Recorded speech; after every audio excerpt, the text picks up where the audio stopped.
Il est réalisé par Prends-les comme Neil jamais. Druckmann. Je te dis que ça va bien se passer. Je vais me prendre des coups de ceinture. De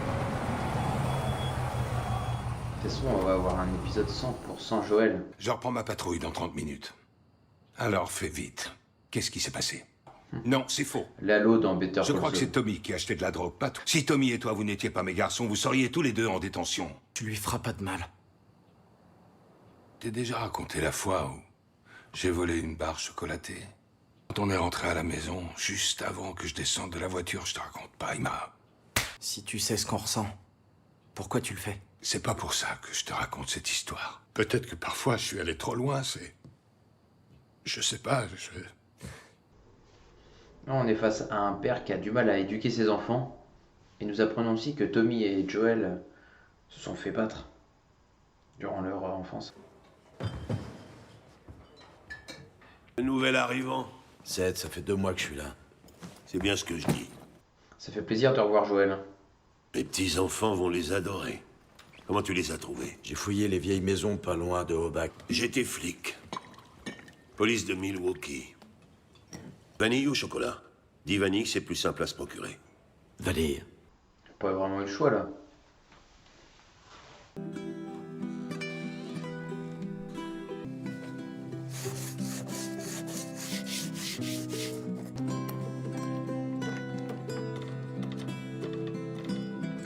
La guitare.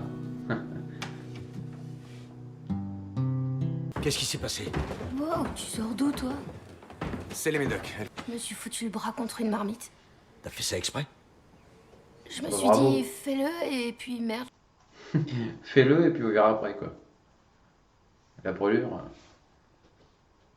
Doucement, ma puce. Doucement, doucement. Le docteur V est allé à la clinique, il va passer lui refaire une piqûre. Joyeux 15e anniversaire, Ellie, E-L-I. C'est le cas. Ellie se comporte vraiment comme une enfant là. Vous avez vu? Brûlure. Et j'ai utilisé une Dremel pour sculpter le... C'est une perceuse rotative ou une scie en fonction de l'embout. Vas-y, montre-moi. Sous tous les mains peut-être. Tu veux que je joue? Et que tu chantes. I ever were to lose you, I'd surely lose myself. Our future Tu vois days. qu'Ellie elle est émue là. Transmission. C'est un arc et des flèches? Non. C'est un pistolet à eau? Et une potée de chaton. Potée? Tu veux dire une portée? Mais je pense que je serais beaucoup plus utile à l'extérieur du mur. Tu vas finir par en faire des patrouilles. Ellie, faut toujours Ça fait à l'encadrer. peine 4 heures que t'as 16 ans. Joël, il a ce Tu rôle-là. sortiras pas tant que tu seras pas entraîné. Tu vois bien comment tu le regardes? J'ai un 6e sens pour ce genre de choses. Ah, je crois pas. Dinosaure. Putain. C'est un dinosaure! Joël! Ça te plaît? Oh, doucement, Ellie. Ellie. Tu es sur la tête d'un putain de dinosaure!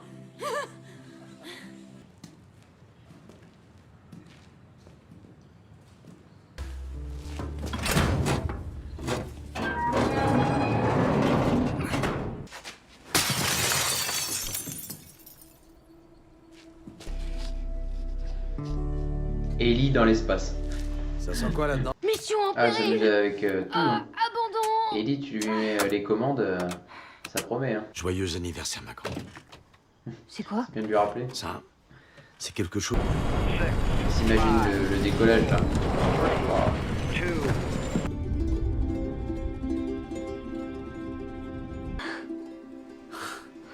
Disons que c'était une immersion dans l'espace. Ça va? Jusqu'ici ça va, c'est une belle journée, ils ne sont pas inquiétés par les infectés.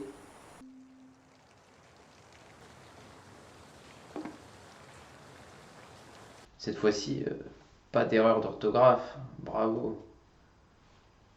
Joël, qu'est-ce que tu fous, putain? Non, toi, qu'est-ce que tu fous? Dégage de là. C'était pas un anniversaire comme les autres celui-ci. Hein. C'est pas encore fini, ce sera plus joli quand je l'aurai rempli. Attends. D'accord. Toutes les conneries d'ado en une seule fois, c'est ça? Faut se faire une raison, hein. Tous les anniversaires d'Ellie, c'est là où elle est la plus excitée. On discutera quand tu seras redevenu toi-même.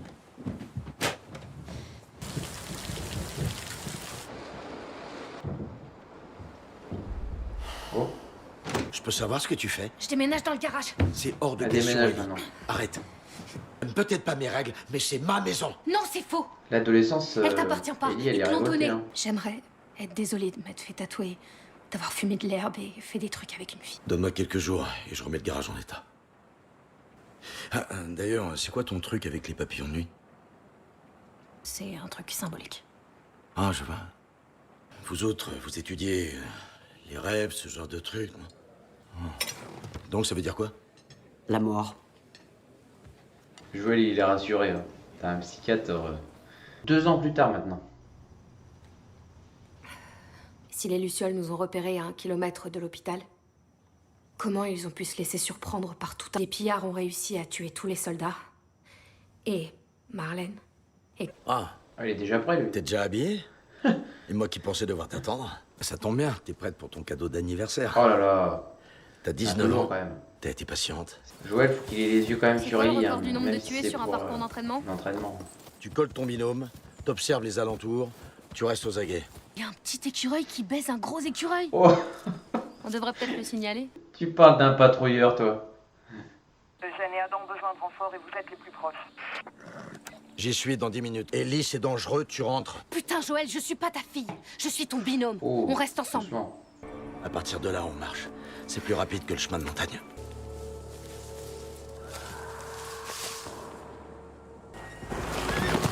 Oh, il y a un cadavre qui est passé comme ça devant eux. Là. Eugène. Non, C'est rien, c'est rien. Ça va aller vite. je pense qu'il me reste environ 1 heure. Alors voilà ce qu'on va faire. On va jusqu'à la porte. Si, on peut le faire. T'as plus de balles. T'es cramé. Je dois lui dire des choses. Tends la main, Eugène. Hein? On l'attache et on le ramène là-bas. Joël, je laisse-le comprends pas le revoir risque. sa femme, putain. Va chercher les chevaux et amène-les sur la piste.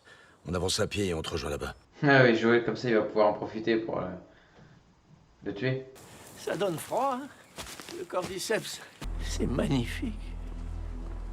Je pense que c'est le dernier paysage qu'il va voir. Je suis terrifié. Quand on aime Allez, Joël. quelqu'un,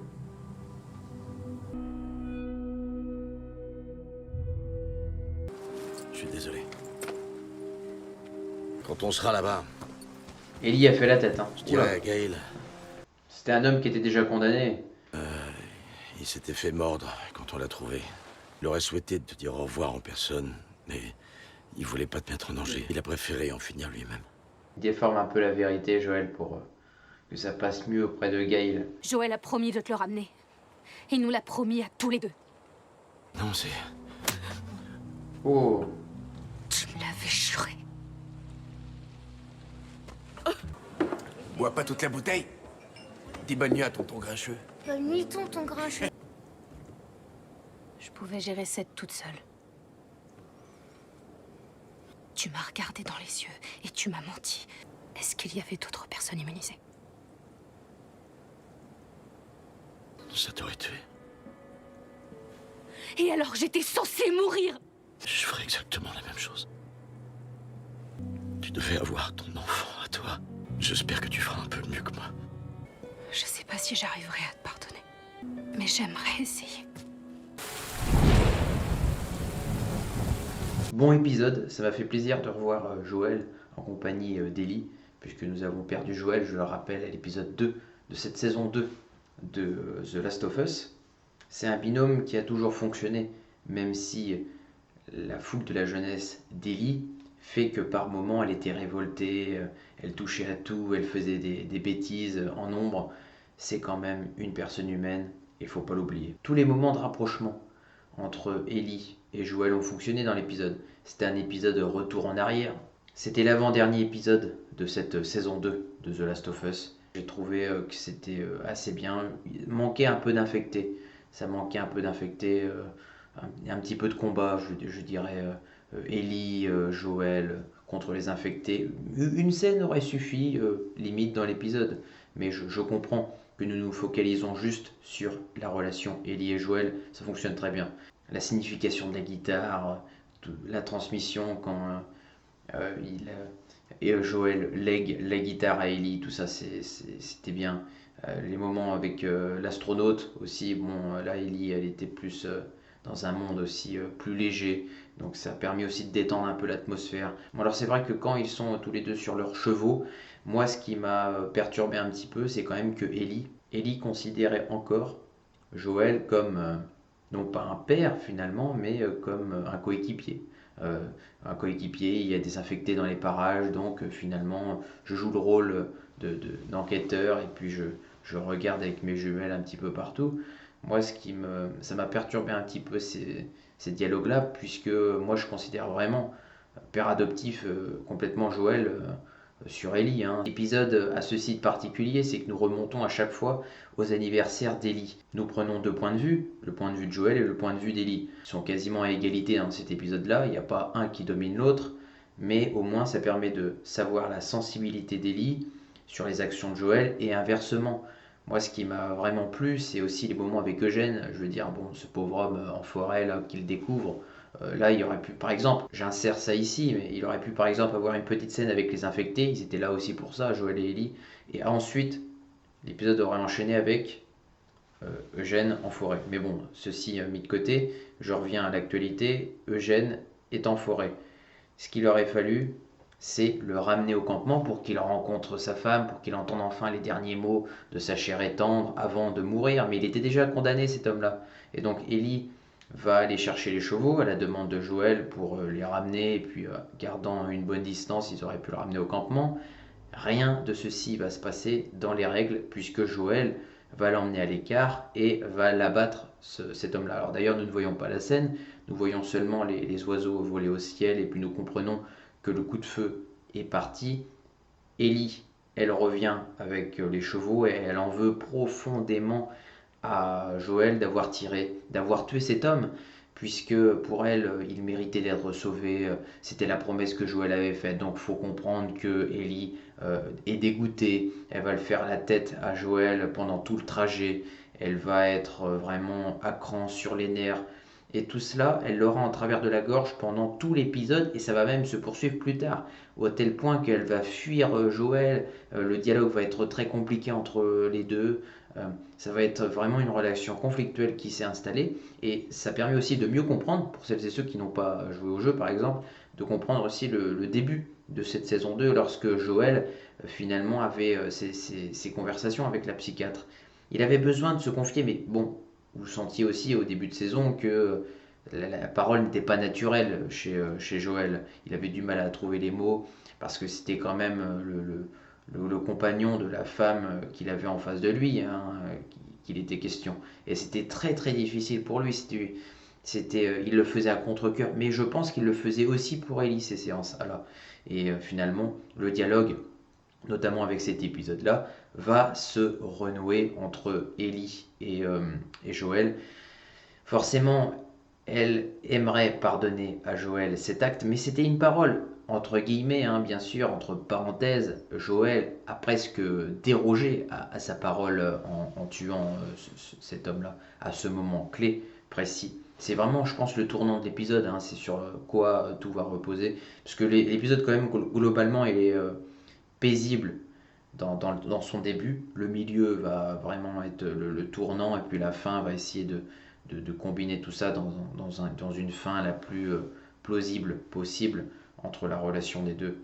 Dans la scène de fin, qui est très marquante à mes yeux, les deux sont en larmes, hein, je veux dire, Ellie et Joël. Ellie reprocherait d'être encore en vie à Joël, comme si Joël devait sacrifier Ellie pour sauver des personnes.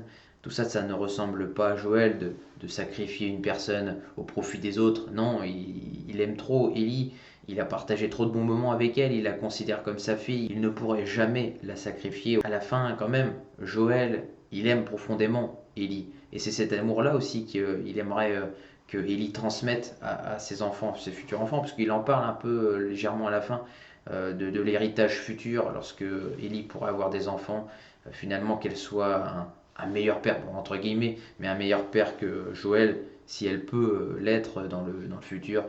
Moi, c'est un épisode forcément qui m'a marqué. Pour cette saison 2, je pense que c'est un épisode quand même globalement assez bon. À voir le final, ce qu'il peut donner la semaine prochaine. Très très hâte de découvrir ce final en votre compagnie. À demain pour toutes celles et ceux qui suivront Dead City. Et à la semaine prochaine pour les autres.